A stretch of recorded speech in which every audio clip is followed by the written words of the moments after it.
आदिनाथ मुनिनाथ, आदि व्याधि अगमग मिटे, तुम पद में मम मात। चरण शरण है आपके, तारण तरण जियाज। भवदधि तट तक ले चलो, करुणा कर जिन राज। बोलिए मंडी भामोरा के बड़े बाबा आदिम तीर्थंकर आदिनाथ भगवान की। मूनलाइट 1008 श्री चंदा प्रभु भगवान की। परम उपकारी संत शिरोमणि आचार्य गुरु और विद्यासागर जी महामुनि राज की। परम पूज्य मुनि श्री 108 दुर्लभ सागर जी महाराज की जय। पूज्य मुनि श्री 108 निरंजन सागर जी महाराज की। कर्म किए बिना कर्म से मुक्ति संभव नहीं है। एक ही बात में दोनों बातें हैं। कर्म किए बिना कर्म से मुक्ति संभव नहीं है। कर्म करना भी है और मुक्ति भी उन कर्मों से पाना है। बिना उसके नहीं हो पाएगा। उनसे छूटना है तो एक कर्म वो है जो हमें बंधन की ओर लेके जाता है, और एक कर्म वो है जो बंधन से हमें मुक्त कर देता है। ये हमें देखना है कि हमें करना कौन सा कर्म है। हम सब पूजा पाठ है, व्रत उपवास आदि है, अच्छे अनुष्ठान वगैरह बड़े बड़े अनुष्ठान हैं। अभी यहाँ मंडी भामोरा में सुना है बहुत बड़ा पाषाण का जिनालय बना रहे हैं आप लोग। आज और भी बहुत सारे कार्य होने वाले हैं।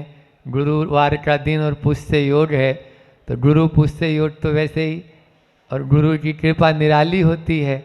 वहाँ तो हर दिन होली, हर दिन दिवाली होती है, जहाँ पर गुरु जी विराजमान हो जाए। तो ऐसे यहाँ होली और दिवाली प्रतिदिन आप लोग मना रहे हैं। तो ये सब आध्यात्मिक कर्म हैं जो हमें सांसारिक बंधनों से मुक्त कराने में सहायक होंगे। इन आध्यात्मिक कर्मों के माध्यम से हम सांसारिक कर्मों को तोड़ सकते हैं। ये जो अनादिकाल की जो जंजीर है, जो मजबूत जो श्रृंखला है, उस श्रृंखला को तोड़ने में यही कर्म काम आएंगे और कोई दूसरे कर्म काम नहीं आएंगे। लेकिन चाहते तो बहुत कुछ हैं, चाहते तो बहुत कुछ है, लेकिन होता नहीं है। दान देने के भाव तो महाराज बहुत होते हैं। यहाँ पर मंदिर बन रहे हैं तो ऐसा लगता है बस सब कुछ दे दूं, लेकिन बीच में कोई आड़े आ जाता है, बीच में कोई आड़े आ जाता है। एक पल में जब आप महाराज जी प्रवचन करते हैं तब तो ऐसा लगता है कि बिल्कुल बस हमारे पास जो है दे दें, लेकिन दूसरे पल में ही मन बोलता है रहने दे, महाराज जी की बातों में आ गया। इसी को बोलते हैं अंतराय कर्म। समझ में आई? आज अंतिम है, ये 8वां कर्म है।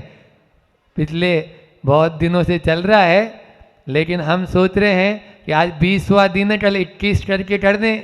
साल भी 21वां चल रहा है, तो कल 20 दिन में जो अपन ने सीखा है उन 20 का पूरा रिवीजन भी कर लेंगे और 21 भी हो जाएंगे, काम भी 21 हो जाएगा। तो आज ये है 8वां कर्म, अंतराय कर्म जो है उससे भी मुक्त होने की अपन को सोचना है। प्रतिदिन महाराज श्री जी का मंडलाचरण में आप लोग पढ़ते हैं ना, क्या पढ़ते हैं? सकल गे गाये तद्वी निदानंद रस लीन, सो जिनेन्द्र जयवंत हो, अरि रज रहस विहीन। यहीं से ले लो। अरि यानी शत्रु, मोहनीय कर्म जो प्रबल शत्रु है, और अरि रज यानी ज्ञानावर्ण और दर्शनावर्ण। महाराज जी ने बताया भी था, ज्ञानावर्ण और दर्शनावर्ण ये क्या है? धूल है, धूल की तरह जमी है, इसको हटाना है। और उसके बाद में सबसे बड़ा रहस्य तो यही है कि हम संसार में रहना भी है, इस प्रपंच में रहना भी है और बचना भी है। यही तो रहस्य की बात है, वो है अंतराय, है ना? वही रहस्य है। आज उसी रहस्य को उद्घाटित करना है अपन को, उसको हटाना है। तो मैं बोल रहा था कि दान देने के भाव तो बहुत होते हैं, लेकिन दे नहीं पाते, है ना? अपन लेने के भाव हैं लेकिन ले नहीं पाते। दान लाभ के भाव हैं बहुत, यानी जो है ना महाराज जी, बस बिल्कुल पूरा पुरुषार्थ कर लेते हैं, मेहनत करने वाले हैं और ऐसा लगता है अब तो मिलने ही वाला है, बस अब तो हमारे ही हाथ में है। लेकिन वो अब अफसर जो है, क्या पता उसके क्या हो जाता है, वो मना कर देता है। कोई उपाय बताओ महाराज जी, आप ही बताओ, आप ही हैं तारणहार। बोलते हैं आके लोग कि बस ऐसा लगता है अब तो धंधा भी जैसे बहुत अच्छा बिल्कुल चल रहा है अब, और लेकिन बस खुल गई दुकान, अच्छा खोल लेते हैं, लेकिन लाभ हो नहीं पाता है। ये लाभांतराय हो गया। बस थाली लगी हुई है, रसगुल्ला परोसा हुआ है और हाथ से उठा भी लिया है, मुंह तक ला रहा था, इधर फोन की घंटी बजी। मैंने सोचा पहले फोन सुन लें, क्योंकि मोबाइल तो पहले बच्चा वो क्या है, गोद का बच्चा रोएगा तो नहीं उठाएंगे, लेकिन ये जेब की डिबिया बच जाएगी ना, इस डिबिया को पहले उठाएंगे। अब वो सूचना ऐसी मिली, एक हाथ यहाँ एक हाथ यहाँ, वापस थाली में रख के उठना पड़ा महाराज। ये भोग और उपभोग का अंतराय। भोग था लेकिन भोग लग गया, भोग अब थाली में ही रहना है उसको, अब इधर भोग नहीं लग सकता है जिधर लगाना था। ये है भोग का अंतराय। और उसके बाद में पुरुषार्थ तो हम खूब करना चाहते हैं महाराज, मेहनत बहुत करना चाहते हैं, करते भी हैं, लेकिन होती नहीं है सफलता। वीर्य अंतराय, वीर्य जो है काम में, उत्साह में कमी आ जाती है। उत्साह के साथ में धार्मिक कार्य को करना प्रारंभ करते हैं, लेकिन धीरे धीरे अब हो ही नहीं रहा महाराज जी, इतने दिन हो गए हमें, तो हम भी अनुत्साहित हो जाते हैं, उत्साह नहीं रह पाता। ये होता है। ये पांचों क्यों होते हैं? आचार्य भगवंत कह रहे हैं विघ्न कर्ण मंतराय से। अंतराय कर्म के आश्रव के कारण क्या है? बेटा तूने पहला ऐसा ही किया होगा, इसलिए आज तेरे बीच में भी ये विघ्न आ रहे हैं। ये अंतराय कर्म अपन को हर प्रतिपल आप देख लो। इसलिए कोई अच्छा कर रहा है या बुरा कर रहा है या कुछ भी कर रहा है, हमसे जितना बढ़िया बने, अच्छे से अच्छा उतना उसमें दे दो सहयोग, बाकी बीच में कुछ भी मत बोलो। हाँ, कोई मांगे राय, कहो उसी से जो माने खुशी से। हाँ, 2 बार आके बोले, आचार्य श्री बोलते हैं, तब उसको बोलो। जैसे आप लोगों ने बार बार निवेदन किया तो हाँ भाई ठीक है, बना लो भैया, अच्छी बात है। ये तो इसलिए अपनी तरफ से नहीं बोलना है। अपनी तरफ से तो यहाँ ऐसा भी बताया कि आपको 1-2 बार उठाया गया, बेटा है, जल्दी उठाने के लिए भाव होते हैं माता पिता के, और यदि मान लीजिए नहीं उठ रहा है तो मत उठाओ, नहीं तो दर्शनावरणी कर्म का बंद होगा। क्या बोला? क्या बोला? 1-2 बार उठाओ, आपकी जिम्मेदारी कितनी?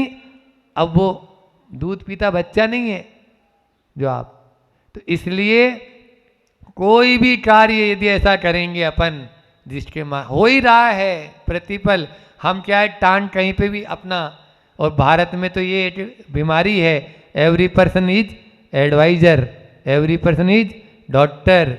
हाँ, बिना पूछे तो मिलेगी आपको सलाह आराम से, आप तो ये ले लो बस, फांकी काम हो जाएगा। वो पूछा था क्या आपसे? उसने बोला क्या? नहीं बोला, लेकिन फिर भी हम दे देते हैं। प्रत्येक ये अंतराय कर्म के बन के कारण है, हालांकि भावों के ऊपर आधारित होता है, ऐसा भी नहीं है। परिणाम हमारे कैसे हैं, विचार हमारे कैसे हैं, कल इसके बारे में अपन जब 10 के बारे 20 के बारे में सोचेंगे, ये तब फिर इसके बारे में करेंगे। तो अंतराय जो है ना, उसको कैसे दूर किया जाए, कैसे हम अब बच सकते हैं, आज इन कारणों के बारे में अपन देखते हैं। कर्म का बंद करते समय तो हम इतने मतलब यानी गाफिल रहते हैं, या कहेंगे उत्साहित रहते हैं। गाफिल मतलब उसमें बिल्कुल रचे पचे रहते हैं, लेकिन जब वो उदय में आता है ना, तब हमें यही रहस्य अंतराय कर्म का। तो आप देखो ना, बिल्कुल अच्छे अच्छे आहार चल रहे हैं और बीच में कहां से वो बालचंद जी आ गए। बालचंद जी आ गए, कोई चाह रहा है क्या? ये रहस्य है, ये रहस्य है। ये अचानक आएगा, सडनली, बिल्कुल तुरंत, इमीडिएटली। अच्छा अच्छा सब कुछ चल रहा है और बिल्कुल तुरंत कहां से कोई यानी सुर की आ गई। यही रहस्य है, यही मंगलाचरण में पढ़ते हैं ना, रहस्य। ये रहस्य को समझो, इस रहस्य को समझना ही जरूरी है। ये अपना, और कहां से आया है वो भी मालूम नहीं चल पाता है। महाराज हम तो बिल्कुल आपको चारों तरफ से सोच के दे रहे थे, लेकिन फिर भी इतना बड़ा, हाँ छोटा मोटा भी नहीं। तो ये होता है। तो ये कहाँ से आए? ये रहस्य है। इसको आपको बताएं, ये जो है आदिनाथ भगवान जो है, उनको आप देखो, उनके जीवन चरित्र को अपन पलट के देखते हैं तो 6 महीने तक वो भी निकले, लेकिन नहीं मिला। और बताते हैं कि पहले उन्होंने कोई मूसिका बंधवाई थी। अब बताओ, क्या उनका भाव गलत था? क्या नहीं था? फिर जो अभी उठाने वाली बात पे बोल रही थी ना, तो यही अपने भाव गलत नहीं है, परिणाम गलत नहीं है, लेकिन फिर भी अपन यदि किसी को ये करो वो मत करो, ऐसा करो वैसा मत करो, ऐसा करना है वैसा मत करना है, ये सब में हो रहा है। जितने संकल्प विकल्प कर रहे हैं सब में चल रहा है, मीटर तो घूम रहा है।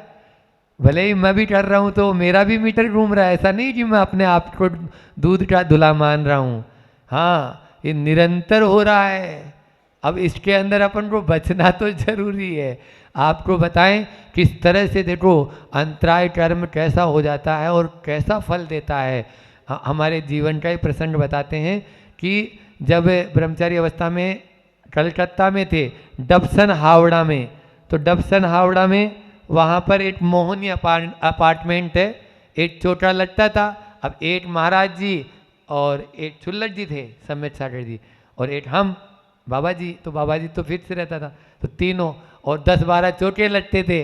10-12 चोटों में अब आएगा एक महाराज जी में कितने नंबर आएंगे।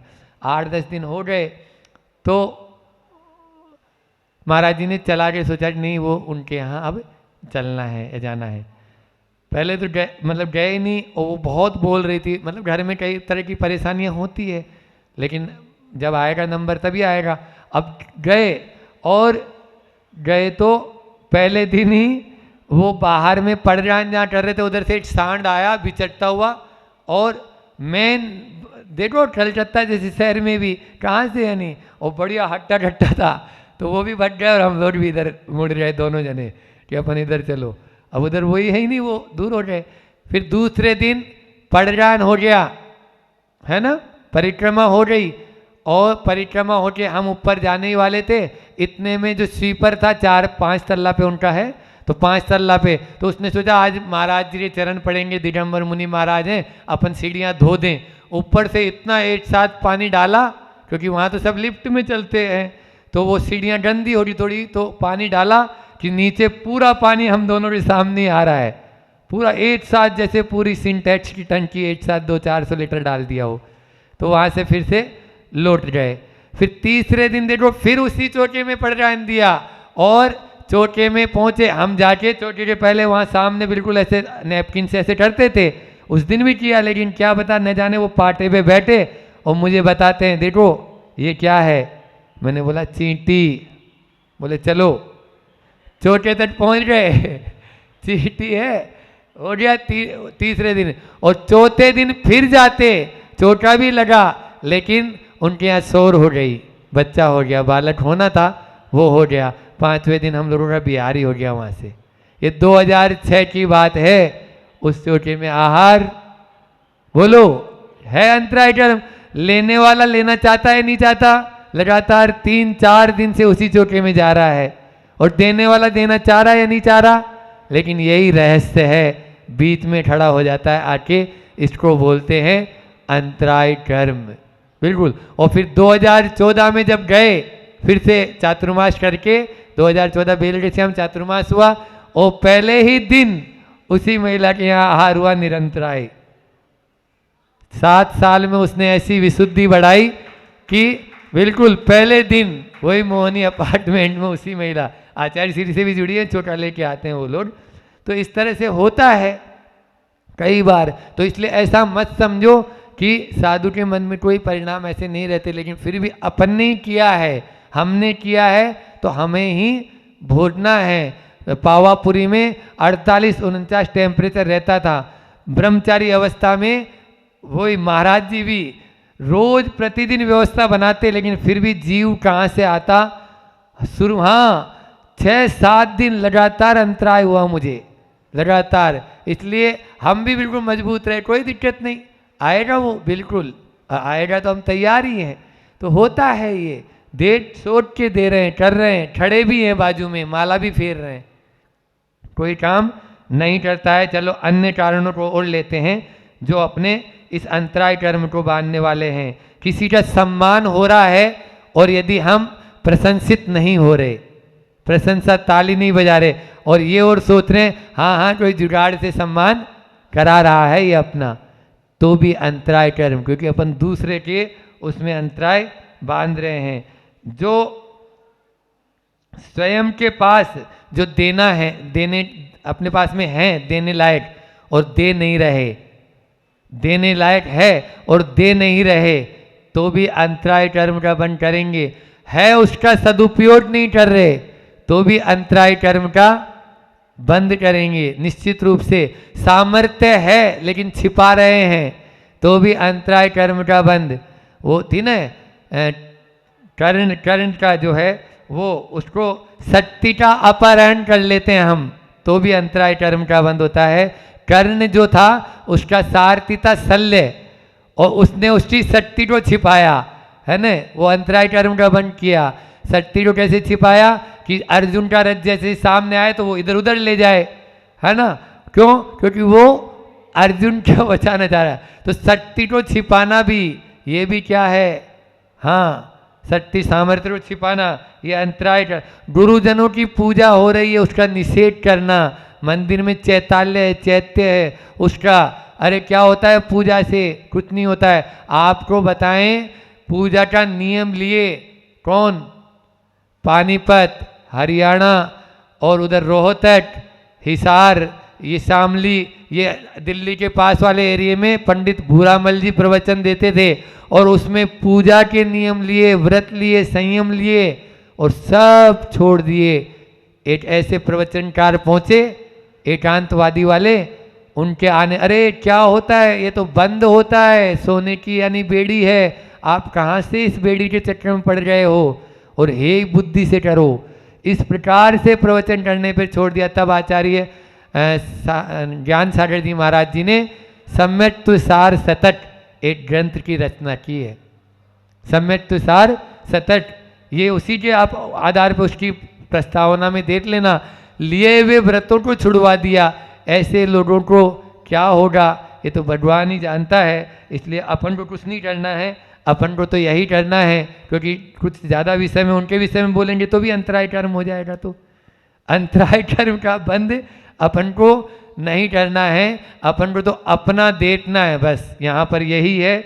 उसके बाद में हाइकू लेते हैं, गुरु जी का लेना है ना, हाँ, उन्हें न भूलो जिनसे बचना है वक्त वक्त पे, उन्हें न भूलो। समय समय पर जो है अपन को प्रति समय, वक्त वक्त मतलब प्रति वक्त, प्रति समय उनको मत भूलो जिनसे बचना है, जो कर्म को बंद करा रहे हैं। ऐसे उनको यदि अपन भूल जाएंगे तो निश्चित रूप से हमारी ही हानि होना है, और फिर से वही संसार के बंधनों में पड़ जाएंगे। चलिए, अहिंसा परमो धर्म की कल की बात को अपन पहले रिपीट कर लें। कल एक प्रमुख बात बोली थी, यदि स्वार्थ भंग के डर से, क्रोध से बचा जा सकता है, तो प्रेम भंग के डर से भी क्रोध से क्यों नहीं बचा जा सकता? बचा जा सकता है, प्रयास करें। कदम कदम पर मन को समाधान की शरण भूमि पर रखने की कला अगर तुम सीख लोगे तो तुम्हारा जीवन में संक्लेश का कोई स्थान रहेगा ही नहीं। और जो एक कारण था चौथा अपना शत्रु को प्रसन्न करने वाला, वो था क्रोध व्यक्ति की कीर्ति को धूल में मिला देता है। और फिर एक बहुत जिस पे प्रमुख व्याख्यान दिया था, हाँ पांचवा था, हाँ चौथा हो गया था, पांचवा था, बहुत बढ़िया, वेरी गुड। और एक बहुत महत्वपूर्ण बात पर विशेष आपका ध्यान दिया था कल हमने, समस्त तनावों का मूल, क्योंकि क्रोध तो अपन ने बहुत क्रोध के विषय लिए थे, तनाव भी बात आ रही थी। तनाव का मूल क्या है? तो तनाव के मूल हमने दो बताए थे, असहयोग और अस्वीकार भाव, यही मूलतः तनावों के मूल हैं। अब अपन आगे चलते हैं। बात थी अपनी, कल हमने बता भी दिया था कि हम कौन से शत्रु की बात करेंगे, छठवें नंबर के शत्रु की। दुश्मन को प्रसन्न करने वाला, अगर वो शत्रु को प्रसन्न करने वाला क्या है, छठवें नंबर का हमारा नंबर है। छठवें नंबर में हमने बता भी दिया था, बताओ क्या बताया था कल?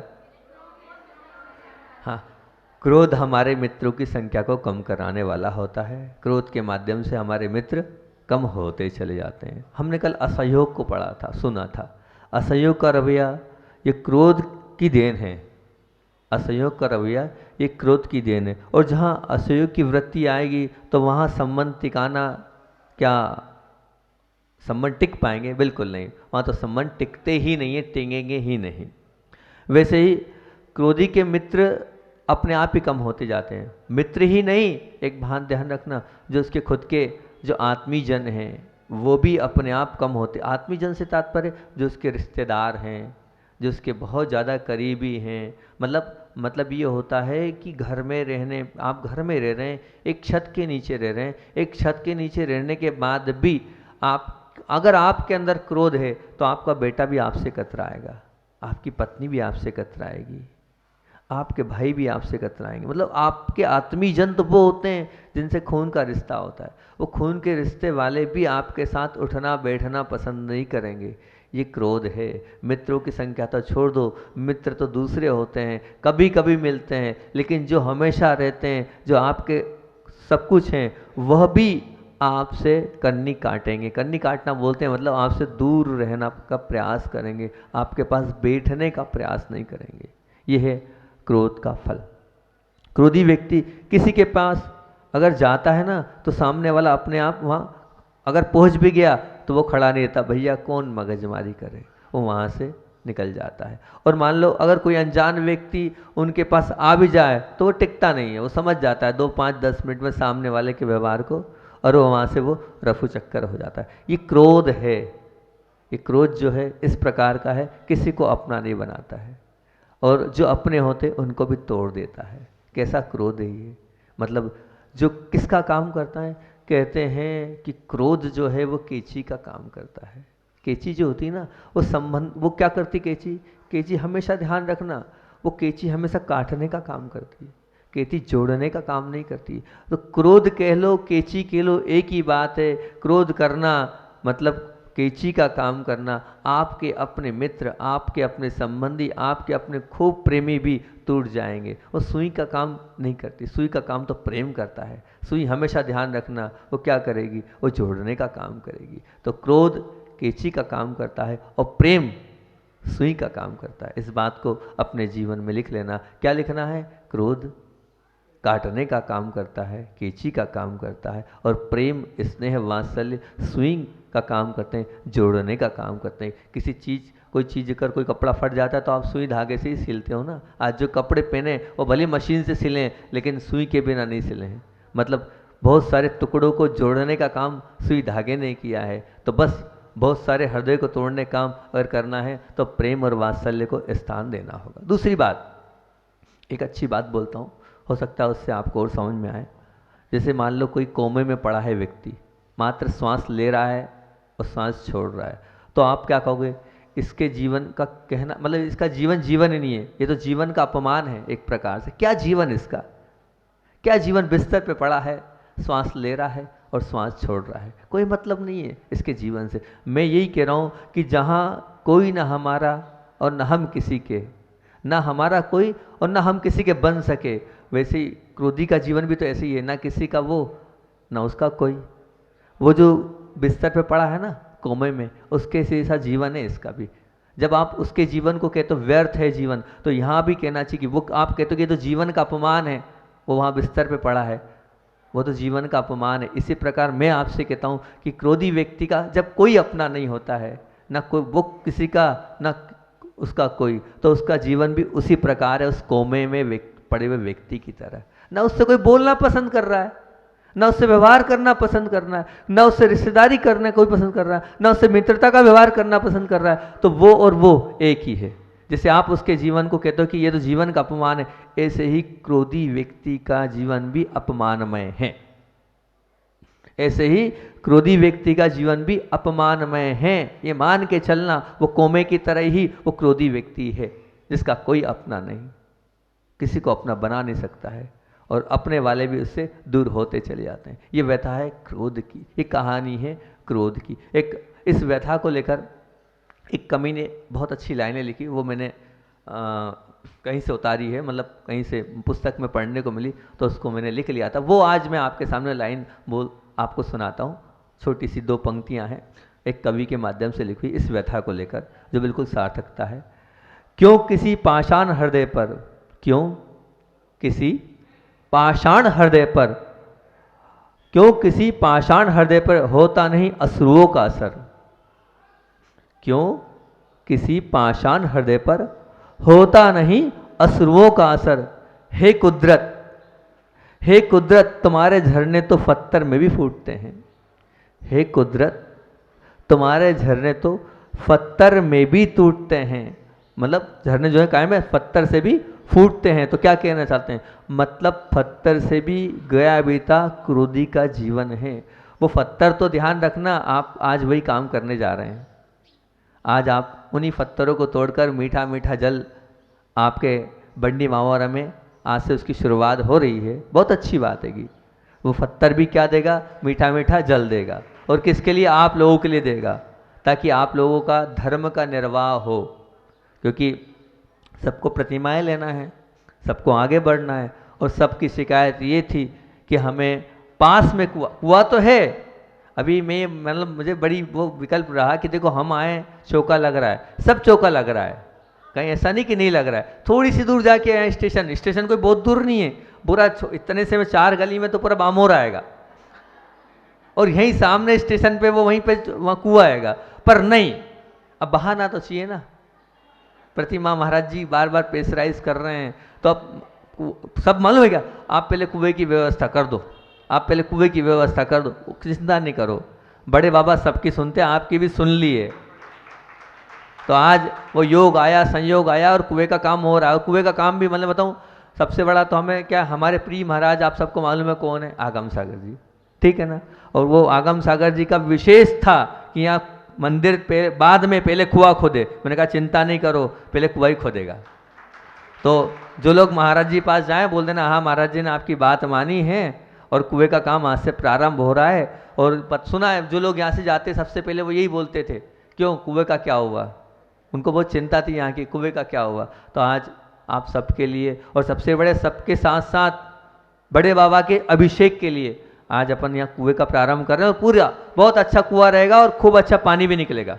अपन तो ऐसी बहाना भाव, उसमें साल भर पानी रहेगा, मीठा पानी रहेगा। और उसमें आपको क्या करना है, आपको भी अपना पूरा पूरा सहयोग करना है। महाराज जी ने भी हाल बताइएगा। अभी बात हालांकि ये मेरे को नहीं, महाराज जी को ही बोलना था, लेकिन अब प्रकरण निकल गया तो बोल रहा हूँ, इसलिए महाराज जी को पहले आप बोल देना भैया। तो आप लोगों को पूरा सहयोग उसमें करना है, कुएं वाले कार्य में। क्योंकि हजारों वर्ष के लिए ये मान के चलना, जब तक वो मंदिर रहेगा तब तक वो कुआं रहेगा, तब तक उस कुएं में से जल निकलेगा, और बड़े बाबा का उससे अभिषेक होगा। तो अब उसका पुण्य आपको लगेगा, प्रतिदिन अभिषेक होगा, और आपके माध्यम से अगर कुआं बना है, आपकी राशि का उसमें उपयोग हुआ है, तो उसको आपको बिल्कुल छठवां हिस्सा तो मिलना ही है। तो पीवर पुण्य का काम है ये, वो आपको करना ही चाहिए। तो इस प्रकार से क्या बात चल रही थी अपनी चल रही थी, कुदरत तुम्हारे झरने तो पत्थर से भी फूटते हैं। मतलब पत्थर भी हालांकि बहुत कठोर होता है, लेकिन उस पत्थर से भी क्या निकलता है, जल निकलता है। परंतु आप इतने कठोर हृदयी हैं कि आपके अंदर से उन आंसुओं का भी असर नहीं पड़ रहा है। अगर सामने वाला कोई रो रहा है, तो रोने के बाद भी आपका हृदय पिघलता नहीं। इस प्रकार के पत्थर से बना हुआ आपका हृदय, जबकि ये जो दूसरा हमारा पत्थर है वो तो मीठा मीठा जल निकाल के देगा, लेकिन आपका ऐसा हृदय रूपी पत्थर है कि किसी के आंसू भी आप पर असर नहीं कर रहे। मतलब पत्थर से भी गया बेटा किसका जीवन होता है? क्रोधी का जीवन होता है। वो क्रोधी का जीवन ऐसा होता है, ईर्ष्या, बैर, हिंसा, ये 3 खतरनाक तत्व तो रख के रखना, क्रोधी के पास रहते ही रहते हैं। और एक बहुत बड़ी बात बोलता हूँ आपसे, पशु तो शायद अपने बल के सहारे अन्य पशुओं पर आक्रमण करता है। पशु जो है ना, वो काय से अपने बल के सहारे दूसरों पर आक्रमण करता है। पर ध्यान रखना, जिसके पास क्रोध होता है ना, क्रोध बल, मतलब क्रोधी जो होता है वो बल के साथ क्या क्या करता है? छल के साथ, बल को तो साथ रखता है, साथ साथ में छल को भी रखता है। बल और छल दोनों का प्रयोग करता है कौन? क्रोधी। क्रोधी जो है वो छल करने में पीछे नहीं हटता है। क्रोधी के पास किस प्रकार से वो छलेगा पता नहीं, बस अब उसने जो क्रोध किया है वो विजय होना चाहिए। उस विजय के लिए बल तो लगा ही रहा है वो, और छल भी साथ में लगाएगा। मतलब क्रोधी के साथ बल और छल दोनों होते हैं। पर फिर भी क्या पता क्यों हम क्रोध से हटते नहीं। मान लीजिए जैसे मान लो आप आग से बचते हैं, आग सामने है तो आप आग से बच जाएंगे, नहीं नहीं जल जाएंगे हम। सामने शेर खड़ा है तो आप डर जाओगे, पता नहीं समाप्त कर देगा, खा जाएगा। सांप है, सांप से डरेंगे क्यों? अरे सांप डस लेगा। जीवन को बचाने वाले इन सब दुनिया के जितनी चीज़ें उनसे बच रहे हैं, लेकिन क्रोध आपके जीवन को समाप्त कर रहा है, आपके सद्गुणों को समाप्त कर रहा है। फिर भी बहुत कम लोग हैं जो इस क्रोध से बच पा रहे हैं। सांप से तो सब बच रहे हैं, आग से तो सब बच रहे हैं, शेर से तो सब बच रहे हैं, लेकिन क्रोध से यहाँ बैठा कोई भी व्यक्ति नहीं बच पा रहा है। बच पा रहा है? बताओ कोई है जिसके जीवन में क्रोध नहीं है? बहुत कम लोग होंगे जिनके जीवन में क्रोध ने स्थान नहीं दिया। तुमने यदि क्रोध को छोड़ दिया तो ये मान के चलना तुम्हारा मार्ग प्रशस्त बन गया। और भी एक क्रोध की अच्छी बात बताता हूँ, अगर आप इस उदाहरण से शायद और आप समझ सकते हो। तुम्हें यदि अपना मतलब कहीं पर आसन, मतलब कहीं ये कह सकते हैं कि आसन कहीं जमाना हो तो उसकी छूट है, जमा सकते हो, परंतु किंतु शासन जमाने का पागलपन मत करना। थोड़ा सा घुमावदार बात है, अभी समझा दूंगा तो समझ में आ जाएगी। क्या कह रहा हूँ सुनो। तुम्हें यदि अपना आसन कहीं जमाना पड़े तो जमा लेना, तुम्हें कभी कहीं अपना आसन जमाना पड़े तो जमा लेना, किंतु शासन जमाने का प्रयास मत करना। क्या महाराज जी क्या पहेलियाँ बुझा रहे हो? आसन शासन बता रहा हूँ, आसन शासन दोनों खोल रहा हूँ। बस या ट्रेन में आप जाते हैं तो बस या ट्रेन में जाते हैं तो किसी सीट पर आप बैठ जाते हैं, और फिर जब तुम्हारा स्टेशन आता है ना तो उस स्टेशन पे आप उतर जाते हैं। ये उतर जाना क्या हुआ? और उसको बिल्कुल बहुत प्रसन्नता से आप उस सीट को छोड़ देते हैं। यह है आसन जमाना। और संक्षेप में करूं, आसन जमाने का अर्थ है उपयोग करना। आसन जमाने का अर्थ क्या है? उपयोग करना। और शासन जमाने का अर्थ क्या है? मालिकी भाव रखना। उपयोग अलग हो गया। उपयोग से क्या है? आप में खंडवा से, मतलब यहाँ से बामोरा से आप इंदौर तक गए तो वो सीट पे आपने आसन जमाया, ये उस सीट का उपयोग किया। अब अगर मान लो उस सीट का आप मालिक बन जाओ, नहीं अब हमेशा मैं इसी पे बैठूंगा या आगे तक कोई नहीं बैठेगा, यह क्या है? मालिकी भाव है, ये शासन जमाना। आपके जीवन में आसन तो खूब जमाओ, उपयोग खूब करो आप, पर क्या? शासन मत जमाओ, मालिक मत बनो। प्राय उपयोग में संक्लेश का कारण नहीं बनता। संक्लेश जब होता है तब जब वो मालिकी भाव रखता है, और मालिकी भाव ही संक्लेश का कारण है, और वो संक्लेश ही क्रोध को कराता है। आपके जीवन में इसलिए उपयोग करो, पर मालिकी भाव से नहीं करो। कैसे करो? अगर मालिकी भाव से करोगे तो संक्लेश बढ़ेगा। वो जो आपने उपयोग किया, उपयोग करने के बाद उसमें ही आपका लगा रहा है कि अब तो ये मेरा है, जहाँ मेरापन आया, जहाँ मालिकपन आया, वहाँ बस फिर दूसरा अगर उस पर कुछ भी थोड़ा सा भी हाथ रखेगा तो आप संक्लेश करोगे, क्रोध करोगे। और जैसे मान लीजिए एक और अच्छे से इसको उदाहरण से और समझाते हैं। मान लीजिए कि आप किसी बगीचे में गए। अब बगीचे में आप गए, बगीचे में आप गए तो वहाँ पे बहुत बड़े बड़े फूल थे। अब फूल की आपने सुगंध ली, और सुगंध लेते हुए आप बाहर निकल आए, और वहीं पर अगर आपने मान लो वो जो बगीचे में गए थे फूल तोड़ने लगे। अब वो फूल तोड़ने लगे, और फूल तोड़ोगे तो क्या होगा? अब वही तो संघर्ष का कारण बनेगा, माली आपसे लड़ने लगेगा, ए भैया फूल कैसे तोड़ रहे हो?